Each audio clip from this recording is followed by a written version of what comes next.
বাহ, চমৎকার স্বাদ হয়েছে ভজরি। তুমি এমন চপ কোথায় বানাতে শিখলে? এগিয়ে সে কথা বলতে গেলে সে এক বড়সড় গল্প বলতেই হয়। তাই নাকি? তা খুব ভালো ভজরি।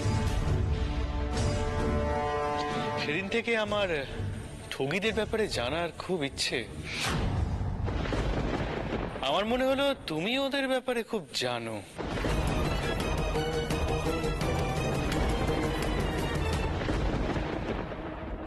তাই নাকি ভজহরি? কিন্তু আমরা তো জানতাম তুমি একবারই ঠগীদের দলকে দেখতে পেয়েছি।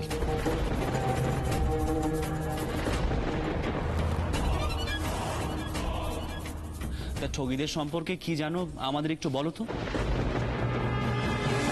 কি কথা?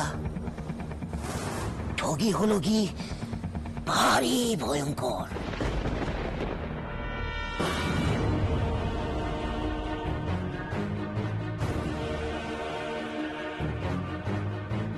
তারা ওই ঘাপটি মেরি ভিন্ন পরিচয়ে বড় বড় দলের ভিতর ঢুকি পড়ে।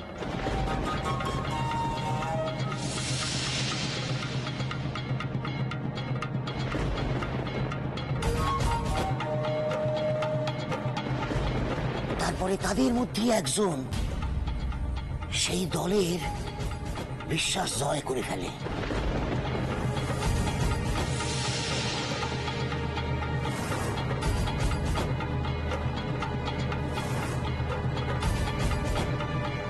তারপর সময় মতো ইশারা করে। ইশারা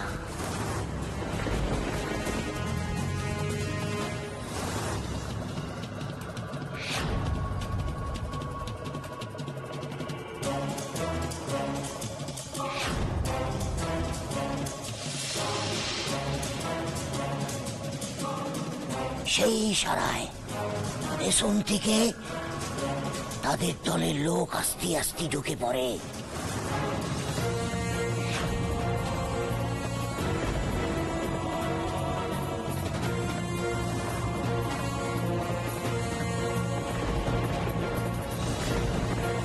তাদের হাতে থাকে গামছা, আর সেই গামছায় তারা পাক দিতে থাকে। পাক দিতে থাকে, পাক দিতে থাকে, পাক দিতে দিতে দিতে দিতে দিতে দিতে দিতে সুযোগ বুঝি গলায় চাপে গেল বাস।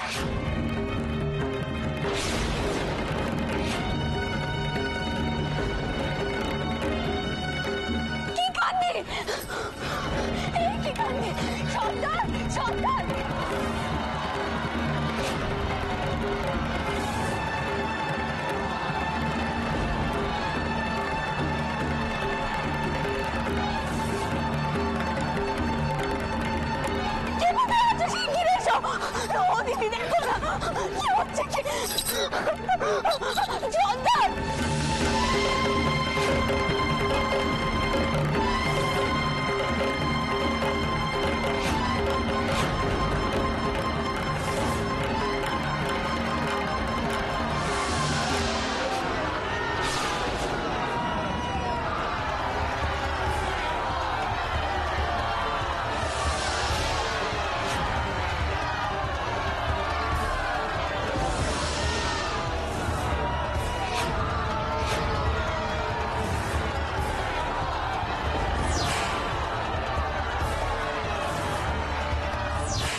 দিয়ে কেন সে এখানে এনেছিল?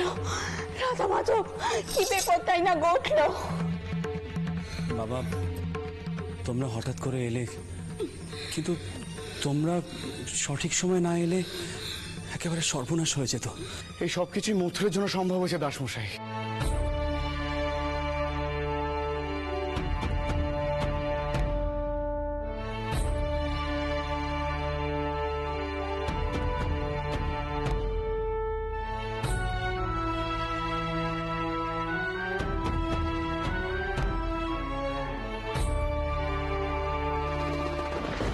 ও সেদিনকেই সন্দেহ করেছিল, যেদিন ভজহরি ঠগিরদের ইচ্ছে করে পালানোর সুযোগ করে দিয়েছিল।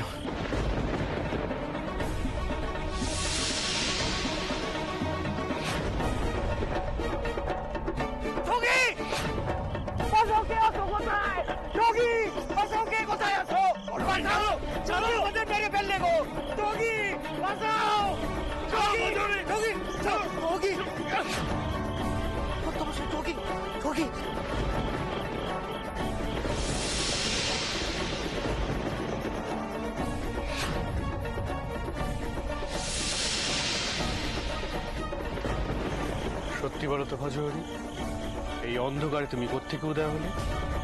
কি করছিলে তুমি? আর তুমি হঠাৎ করে আমার ঘাড়ে ঝাঁপিয়ে পড়লে কেন? তার জবাবদিহি তোমাকে এক্ষুনি করতে হবে। এ কথা কি বলছেন বাবু? আমি তো স্পষ্ট দেখলাম যে দুজন ঠগি আপনার উপরে আক্রমণ করতেছে।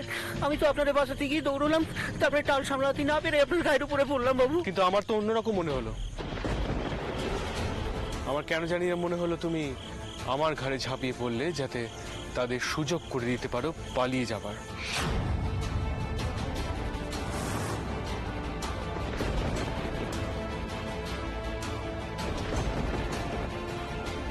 আমি ভুল অনুমান করিনি। আমি আশপাশ থেকে খোঁজ খবর নিয়ে দেখলাম যে এখানে নয়, পাশের তালুকে তীর্থযাত্রীদের দল নিখোঁজ হয়েছে।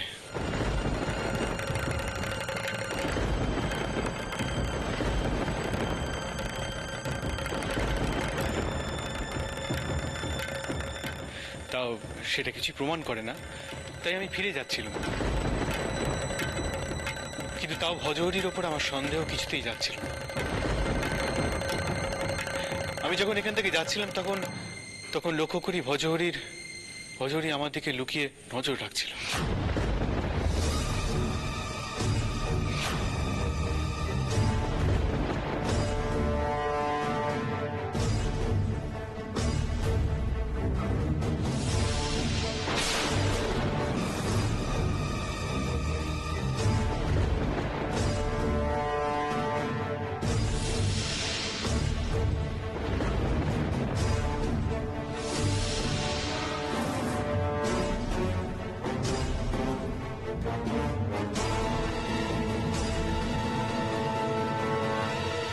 তারপর দেখলাম একদল সন্ন্যাসী যাচ্ছে, তাদের মধ্যে একজনের হাতে ভজহরির মতো উল্কি আঁকা।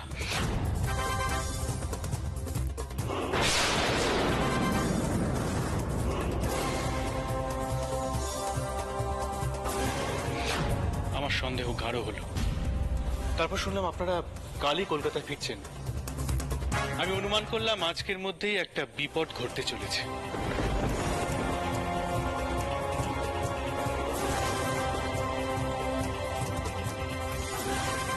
তাই আমাদের দারোগানতে পাঠিয়ে মথু নিজে এখানে চলে আসে।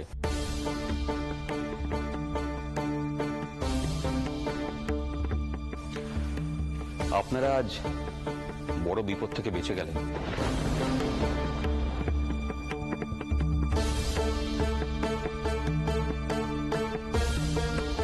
সত্যি দ্বারকাবাবু এখনো এলেন না। কজনকে ধরলো কে জানে।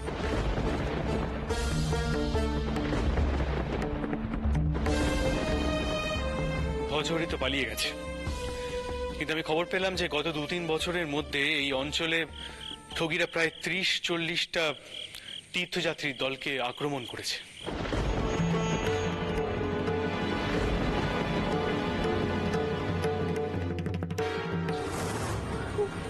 কি বলছো তুমি বাবা? আমার তো ভয় গায়ে কাঁটা দিচ্ছে। ভজহরি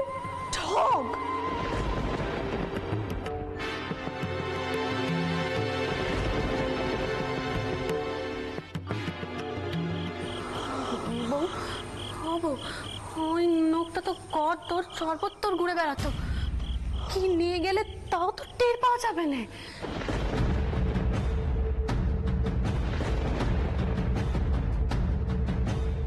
আমি কিন্তু আগেই বলেছিলেন, কেউ শোনেই না আমার কথা। আর ছোটুকু সব বিষয়ে কথা বলার এ তোর ভারী বদ অভ্যেস। চিন্তা করবেন না দাসমশাই, এখানকার ঠগীদের দল ভেঙেছে আজ। শুনেছিলাম বড়লাট নাকি এই ঠগীদের ধরার জন্য উঠে পড়ে লেগেছে। লর্ড বেন্টিংও কর্নেল স্লিমানকে সেই দায়িত্বই দিয়েছেন। কিন্তু আমি এখনো ভাবতে পারছি না, আমাদের বাড়ির এত লেটেল পেরিয়ে ঠগিরা ঢুকলো কি করে? আগে ছোট কর্তা, ভজহরি, ওই ভজহরি লেটেলদের কি সব খাইয়ে দিয়েছিল।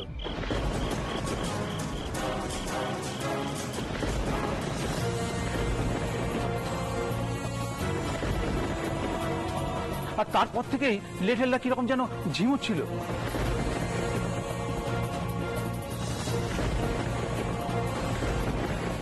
আর সেই জন্যই আপনি ডাকছেন, রানীমা ডাকছেন, তাও কেউ কাছে আসতে পারছিল না ছোট কর্তা।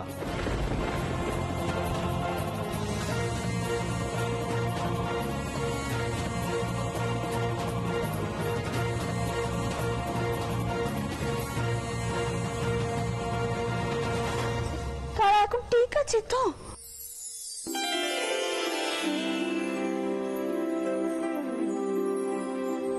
কি পারাটাই না গেল দিদি, টাওর আমাদের রক্ষে করেছেন, রক্ষে করেছেন টাওর আমাদের। জয় জনার্দন, জয় রঘুবীর, জয় জনার্দন।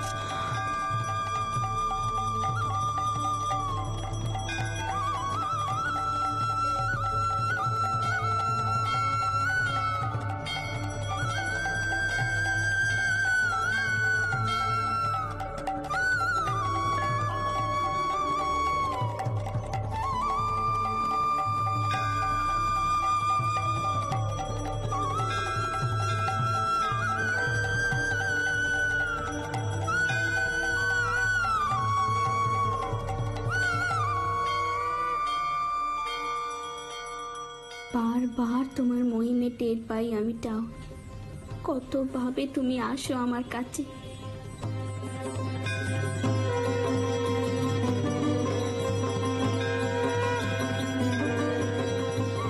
এখনো মনে হচ্ছে তুমি এই দরা দামে, কিন্তু দরা দিচ্ছ না। তোমাকে দেখতে পাচ্ছি না টাও, দেখতে পাচ্ছি না। তুমি কোথায়? কবে তোমার দেখা পাবো?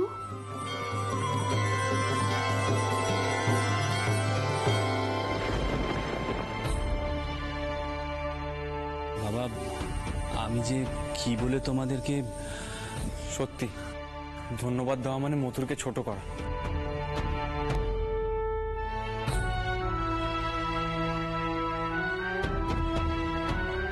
তবু আসল লোককে তো ধরা গেল না। মনে হয় ভজহরি ওদের দলের নেতা ছিল।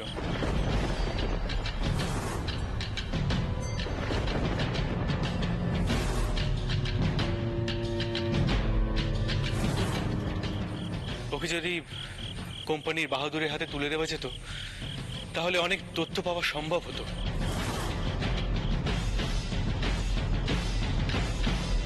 কিন্তু তার হলো কই। তবু ভাগ্য ভালো, আপনারা তো প্রাণে বেঁচেছেন।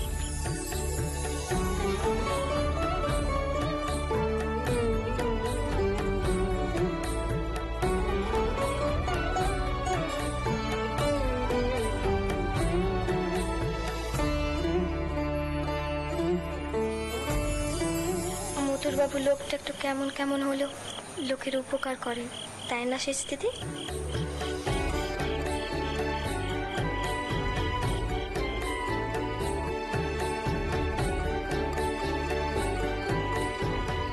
রক্ষে করেছে, ঠাকুর রক্ষে করেছে, তুমি রক্ষে করেছো ঠাকুর। এ সবই বউয়ের ধর্মবিশ্বাসের ফল। নইলে আজ আজ সব শেষ হয়ে যেত।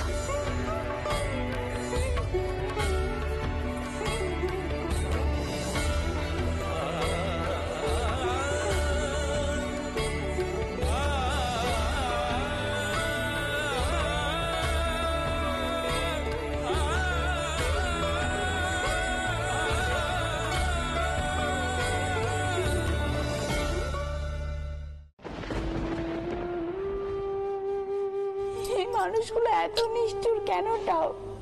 কেন এরা এমন করে? আমার ছেড়ে যাবেন না, আমারই ছেড়ে যাবেন না আমার। সর্দার, এখানে দাঁড়ানোর প্রয়োজন নেই, আমাদের সঙ্গে মেয়েরা রয়েছে, একটু পরে সন্ধ্যা হবে। এক কাজ করো, ওনাকেও সঙ্গে নিয়ে চল।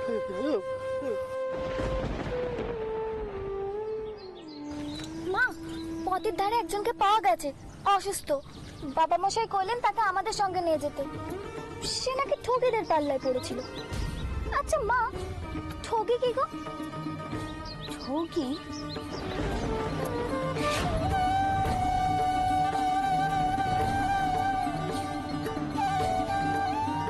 শুনছো, কাল সকাল সকাল সবাই তৈরি হয়ে নিও, আমরা মহিমশাহী জঙ্গলে বনভোজন করতে যাব। তুমিও আমাদের সঙ্গে থাকবে।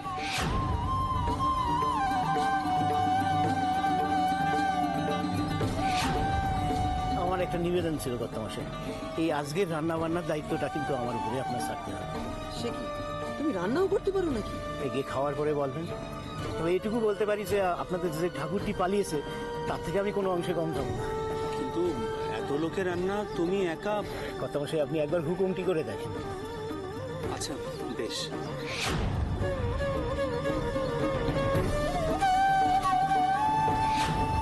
ওখানে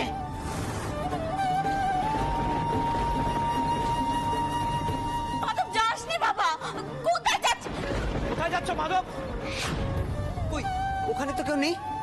আমার মনের ভুল, আমার মনের ভুল। আসলে সদ্য সদ্য এমন সব ঘটনা ঘটিয়েছে যে মনে হচ্ছে যে সব সময় বোধহয় কোনো মানুষ আমার উপরে নজর রাখছে।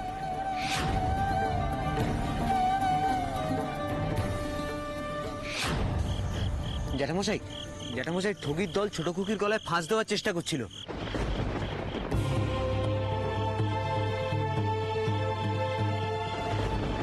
এখানকার পাহাড়ে একটু বাড়ি দিন খুঁড়ে বসাই। এরা কিন্তু শিকারের আশায় আবার অপেক্ষা করে আছে।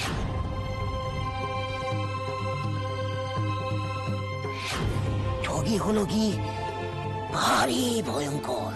তারা ওই ঘাপটি মেরে ভিন্ন পরিচয়ে বড় বড় দলের ভিতর ঢুকি পড়ে। তারপর সময় মতো ইশারা করে।